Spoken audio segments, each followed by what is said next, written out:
ইনকিলাব মঞ্চের মুখপাত্র উসমান হাদির মৃত্যুতে ঢাকা বিশ্ববিদ্যালয়ে বিক্ষোভ করে শিক্ষার্থীরা।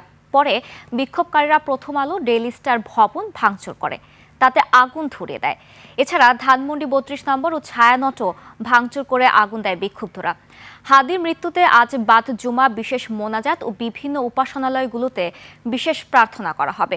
শনিবার রাষ্ট্রীয় শোক পালনের ঘোষণা দিয়েছে সরকার। এদিকে সন্ধ্যা 6:30টার দিকে হাদির মরদেহ দেশে এসে পৌঁছানোর কথা। শনিবার বাদ জোহর মানিক মিয়া এভিনিউয়ে জানাজা হবে বলে জানিয়েছে ইনকিলাব মঞ্চ। সহকর্মীদের তথ্য ও ছবিতে মাহফুজ মুকুলের রিপোর্ট। নায়াসিনামাইড ও স্যালিসাইলিক সমৃদ্ধ লিলি ফেস ওয়াশ যা ফেসের ডেড স্কিন সেল দূর করে দেয় দ্বিগুণ ফাস্টার ব্রাইটেনিং।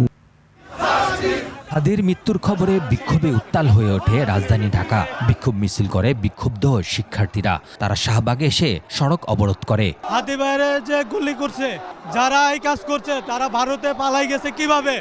আমি এটা স্বরাষ্ট্র মন্ত্রণালয়ের কাছে এটা জবাব চাই। হাদি ভাইকে হারিয়েছি, যদি আগামী 24 ঘন্টার মধ্যে এই জাহাঙ্গীরকে না সরানো হয়, আমার মনে হয় আমাদের নিরাপত্তাজনিত ঘাটতি রয়েছে। যখন ভিডিওটা ভাইরাল হলো, গুলি করলো, স্বরাষ্ট্র উপদেষ্টাকে ভিডিওটা দেখে না, তাহলে কেন তারা এটা পারলো না?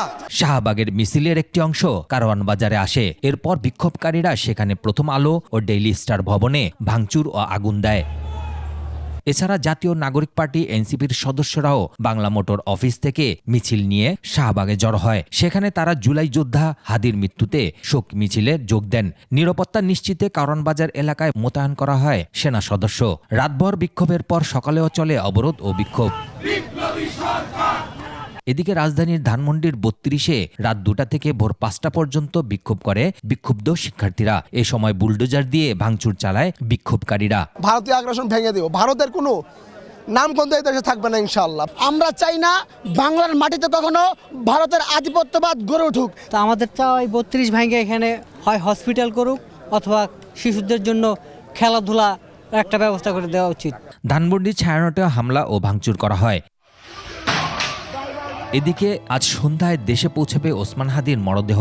শনিবার বাদ জোহর রাজধানীর মানিক মিয়া এভিনিউতে হবে তার জানাজা। প্রথম জানাজা হবে সিঙ্গাপুরে আজ স্থানীয় সময় বিকাল 3:30টায়। হাদির মৃত্যুতে শনিবার একদিনের রাষ্ট্রীয় শোক ঘোষণা করেছে সরকার। এছাড়া বাদ জুমা দেশের প্রতিটি মসজিদে বিশেষ দোয়া ও উপাসনালয়গুলোতে হবে বিশেষ প্রার্থনা। হাদির মৃত্যুতে শোক জানিয়েছেন রাষ্ট্রপতি, প্রধান উপদেষ্টা, বিএনপি জামাত সহ অন্যান্য রাজনৈতিক সংগঠন।